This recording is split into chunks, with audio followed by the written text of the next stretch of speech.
Bueno, ya estamos de vuelta y ahora pasamos de la apertura de las sesiones de Sijuro, como siempre, pasamos ahora a nuestro ministerio, a ver quién nos visita hoy. Bueno, ya se estarán acostumbrando, pero los que no, aquí lo tenemos al propagandista de Occidente con su cruzada por el mundo en la que nos viene a intentar bajar a tierra qué es lo que está pasando, qué son los movimientos, las placas tectónicas, viste que se van moviendo lentamente, bueno, pero de la política, la geopolítica justamente.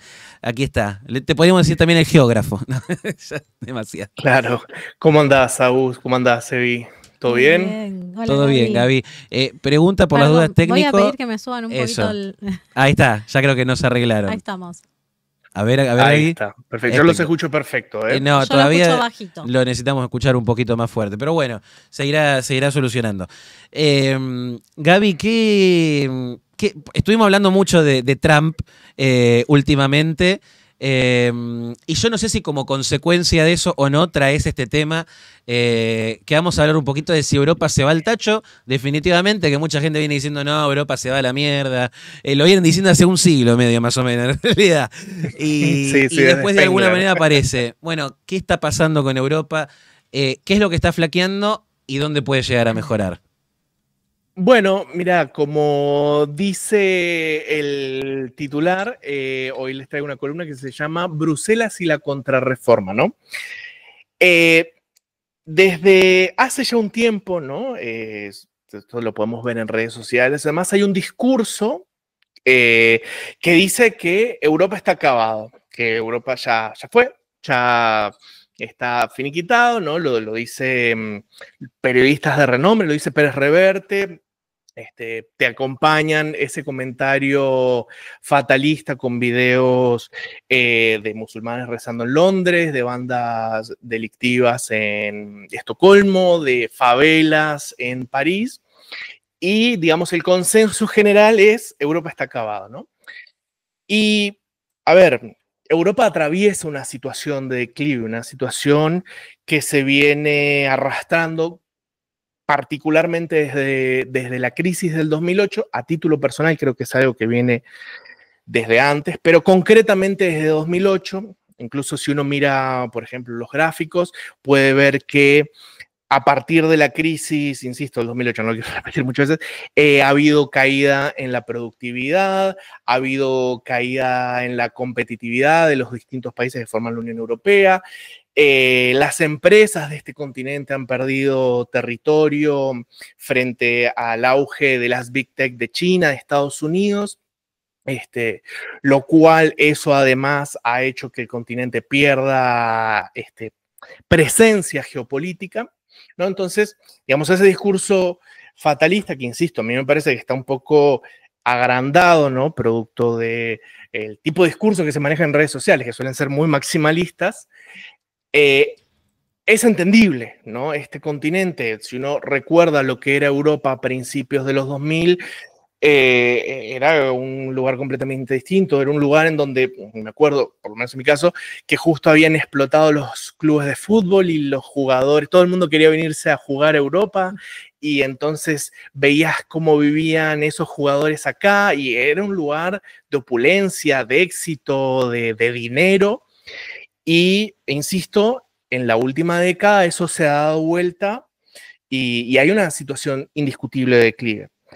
¿Por qué sucede eso? Bueno, digamos que la narrativa principal con la que tiendo a coincidir es que la élite política, económica, institucional e intelectual de este continente se ha vuelto decadente, ¿no?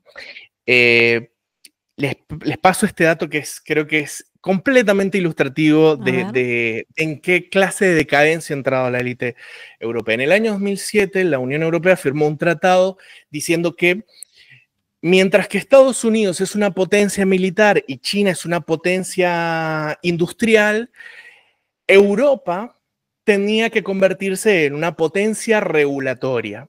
Y ese fue el leitmotiv con el que se gobernó no solo a nivel Unión Europea, sino a nivel naciones y regiones, desde el siglo, desde la década no anterior, sino el 2007, 2008 en adelante, ¿no?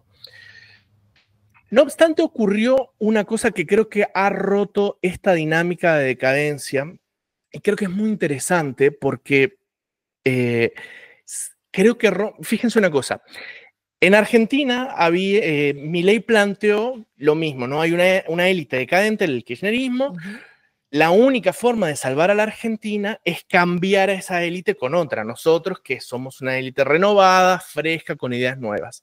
En Sin Europa embargo, creo encima, que acá si en me Europa, permitís, en Europa sí, encima lo que tienen es que es peor porque hablamos de ya una élite de organismos ultranacionales, o sea, algunos incluso que no son ni siquiera electos, digamos. Algunos electos, Monarquías. algunos no, como una cosa así, y te arrastran encima a las decisiones que ellos después van tomando cada vez más en chiquito.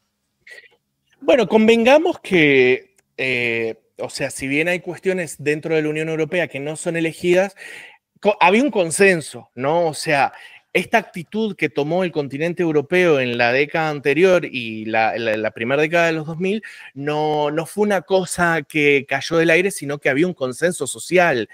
La agenda verde, el multiculturalismo, todas esas cosas eran consensos dentro de la sociedad. Pero ¿qué pasó? Ocurrió la invasión rusa de Ucrania y eso cambió por completo el tablero.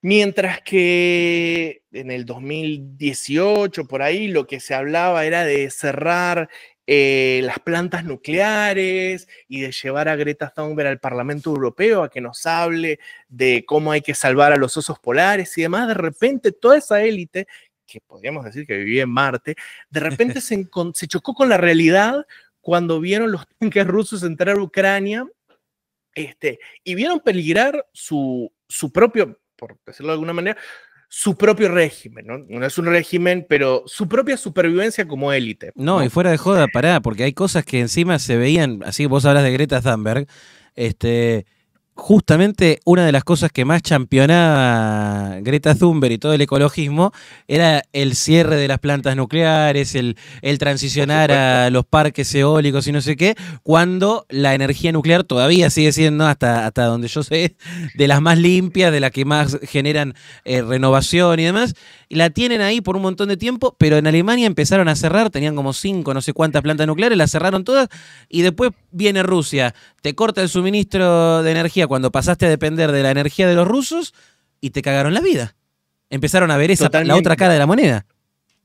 Claro, totalmente. Lo que ocurre a partir de la invasión rusa de Ucrania es, por decirlo de alguna manera, que la historia volvió a este continente, ¿no? Antes había como una cuestión de administrar la post-historia. Creo que acá había habían comprado mucho esa idea de Fukuyama del fin de la historia, ¿no? Ya acá se terminó, sí, ya cerramos las puertas y lo único que hacemos es administrar la prosperidad. Y la realidad es que, pues, el mundo ha demostrado que eso no era así, que esa idea era equivocada y que las dinámicas geopolíticas, la lucha de poder y demás, ahí sigue sobre la mesa. Pero curiosamente, esa misma élite que había permitido tal nivel de decadencia, muy al estilo europeo, ¿no? Que no es ruidoso, es muy burocrático, es muy de bien vestidos y dar discursos grandilocuentes en oficinas y no van al foro de Davos y les gritan, viva la libertad. No es el estilo europeo, ¿no?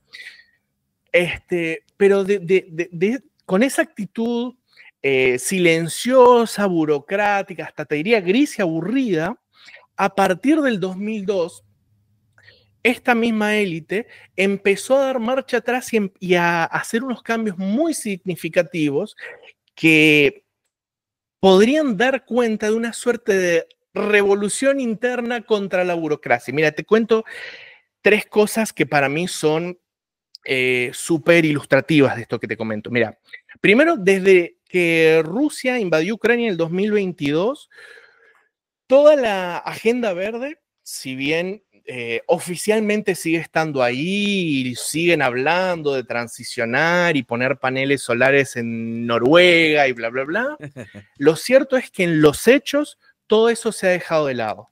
O sea, Alemania en ese mismo año dejó de cerrar plantas nucleares y empezó a plantearse abrir nuevas, incluso empezó a quemar carbón como los países más pobres del mundo, Sí. y acá nadie dijo nada.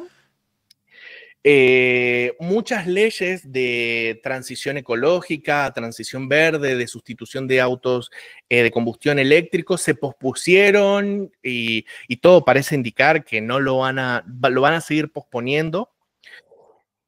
Además de ese abandono de hecho, pero no de facto, de la agenda verde, empezó un rearme militar muy serio, muy serio. Y el año pasado, de nuevo, todo esto es muy debajo, o sea, no es tapa de portada de ningún periódico, no es tapa de ningún periódico, pero de verdad que marca un cambio de era. El año pasado, creo que en el mes de noviembre, no recuerdo exactamente ahora, el expresidente del Banco de Europa, Mario Draghi, a pedido de von der Leyen, sacó un reporte. Úrsula von der Leyen, recordemos, es la presidenta de la Comisión Europea. De la Comisión, exactamente. Sí. Mario Draghi sacó un reporte, pedido de la presidenta de la Comisión Europea, de cómo relanzar Europa. Y de entre las cosas que Mario Draghi comenta en ese reporte, señala, primero, la unificación de mercados. La Unión Europea, no sé si lo saben, es un mercado común de bienes, pero no de servicios, sino de finanzas. Con lo cual, conseguir financiación para startups, emprendimientos, la puedes conseguir en el país que estás, pero no en los otros países de la Unión Europea.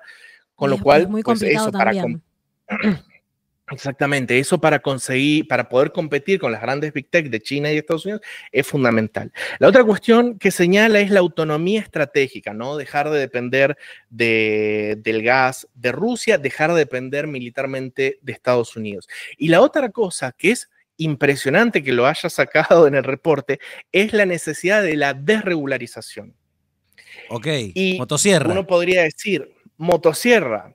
Y uno podría decir, por supuesto, insisto, todo esto, no, nadie habla de motosierra, dicen de simplificar y ayudar. Lo dicen como europeos. Total. Lo dicen al estilo Bruselas. Muy elegante. Pero es eso. Uno podría decir, bueno, lo vieron y lo dejaron ahí. No, no, no, no, no. En febrero de este año se votó un paquete ómnibus, una ley ómnibus, con un montón de cosas de desregulación. Se presentó otro y está previsto para el segundo cuatrimestre de este año sacar un tercer paquete ómnibus de desregulación. Y en medio de todo eso ocurrió otra cosa, que es la disputa entre Donald Trump y Ucrania, ¿no? Los europeos, cuando ganó Donald Trump, asumían que Estados Unidos se iba a desligar del asunto de Ucrania, ¿no? O sea, una mirada muy de Marsheimer, Realpolitik, ¿no? Nosotros estamos enfocados en el Pacífico, europeos, ustedes vean qué hacen con Ucrania, nosotros nos desentendemos. Pero lo que terminó ocurriendo no fue eso, fue todo lo contrario. No es que Estados Unidos se desentendió, sino que de pronto se posicionó con el enemigo de Europa, que es Rusia, diciendo, no, quien tiene que perder esta guerra es Ucrania y de paso entréguenme Groenlandia, porque si no me la dan por las buenas, se la saco por las malas. Con lo cual, de pronto Europa se encontró no con un socio desinteresado, sino directamente con un país hostil. Y en medio de ese contexto, de nuevo, Ursula von der Leyen, pero también los distintos países de Europa redoblaron su fuerza de rearme. La Unión Europea sacó un plan gigantesco de 800.000 millones de euros para compras compartidas de armamento. Polonia ya planteó que quiere llegar al 5% del PBI en gasto militar, Alemania quiere llegar al 3%, o sea, hay una cosa de rearme muy impresionante que no se veía, es que de verdad, desde el periodo de entreguerras. Y ahora, además, con la guerra arancelaria, no sé si ustedes se han enterado, ha habido un montón de huida de capitales de Estados Unidos y a dónde han ido a parar a los bonos alemanes. Con lo cual, qué locura. Tenemos un escenario, y esto es lo que es súper interesante, en donde, insisto, históricamente lo que suele ocurrir cuando hay élites decadentes es que esas élites son reemplazadas, como son decadentes no son capaces de resolver las crisis a las que se enfrentan y viene una élite y las echa. Pero acá en Europa se está dando una situación muy irónica, muy curiosa, que pasa en la historia, pero muy cada tanto, en donde una élite que se ve amenazada por factores externos inicia una revolución interna para sobrevivir. Y en esa revolución transforma toda su sociedad Eso es y a lo que la, vos le digamos, la llamás. relanza. Claro, vos le estás llamando a ese relanzamiento una contrarreforma contra todo lo que esa burocracia de Bruselas, de la Unión Europea, terminó anquilosando, dejando que la consuma, digamos, por dentro, todo ese ecologismo que la consumo por dentro y que le quitó las fuentes de Exactamente. abastecimiento energético y la independencia energética, todo ese esa cosa de woke hippie también, de no a las guerras y Totalmente. entonces nos desarmamos, entonces no, nos tenemos que preparar para la guerra, o sea, empezar a escuchar un poquito más a los que hicieron Europa grande en algún momento, quizás a Winston Churchill, por ejemplo, cuando decía hay que prepararse para las guerras si no tenés la humillación y la guerra además. O sea, van escuchando todo eso y aparte un poquito también bueno, yo supongo que todo esto vos decís también reaccionan a lo que hace Rusia, a lo que hace Trump en Estados Unidos con los aranceles, también un poquito con la llegada de Milei que impactó también en Europa, que hizo ruido, que hizo ecos, de alguna manera. Sí, yo creo que, digamos, Milei es, a título personal, no creo que Milei sea el detonante, sino No. un señal de cambio de época. Ya acá en este continente, en todos los países de Europa, incluso los que no forman parte de la Unión Europea, pero sí del continente, como por ejemplo el Reino Unido, ya había muchas voces criticando la deriva de hiperburocratización, hiperregulación, impuestos o sí, impositiva Sí. De todos estos países, con lo cual creo que, insisto, la llegada de Milei cristalizó de alguna manera un sentir muy general, pero ya el malestar estaba. Y volviendo a lo que vos comentabas, la razón por la cual decidí titular esta columna, la contrarreforma, es que, bueno, ustedes habrán visto ya para esta altura del partido que tengo cierta predilección por la historia. Y todo esto, o sea, el hecho de que una élite presionada por un contexto geopolítico decida reinventarse, me recuerda justamente a la contrarreforma que hizo la Iglesia Católica después de que Martín Lutero hizo la Reforma Protestante, que salvó a la Iglesia Católica y la convirtió a día de hoy en la iglesia más grande de todo el mundo. Digo, en el sentido de número de fieles. Y vos ahora con esto, Creo Gaby, que, y ya para cerrar, ¿vos crees que con esto Europa puede hacer su propio Great Again? ¿Su Make Europa Great Again? la verdad que no me siento en condiciones de hacer una predicción tan grande, pero sin lugar a dudas, las élites que hoy manejan los destinos de Europa, por supuesto que hay mejores y peores, la de acá de España es verdaderamente lamentable, pero en términos generales hay como un despertar, si se quiere, ¿no? Habrá que ver si esta, llamémosle, contrarreforma que han iniciado termina en buen puerto. Lo que es cierto es que no se van a ir sin pelear, que por lo menos si pierden, es una derrota digna, ¿no? Y no la de, por ejemplo, los reyes, ¿no? Que estaban Sí. tomando vino y en orgías mientras los bárbaros conquistaban sus ciudades. Pelearán como el viejo orden y surgirán nuevos órdenes en Europa. Gracias, Gaby, por esta hermosa columna de hoy, No, por por traernos favor. esto, por ver esto, porque como vos decís, son cosas que a veces no pasan encima ni siquiera en las principales tapas y hay que ver hacia dónde va el mundo en esta cruzada que tenemos por liberarlo. Quizás desde nuestro Sí, pequeño y humilde lugar. Gracias, Gaby.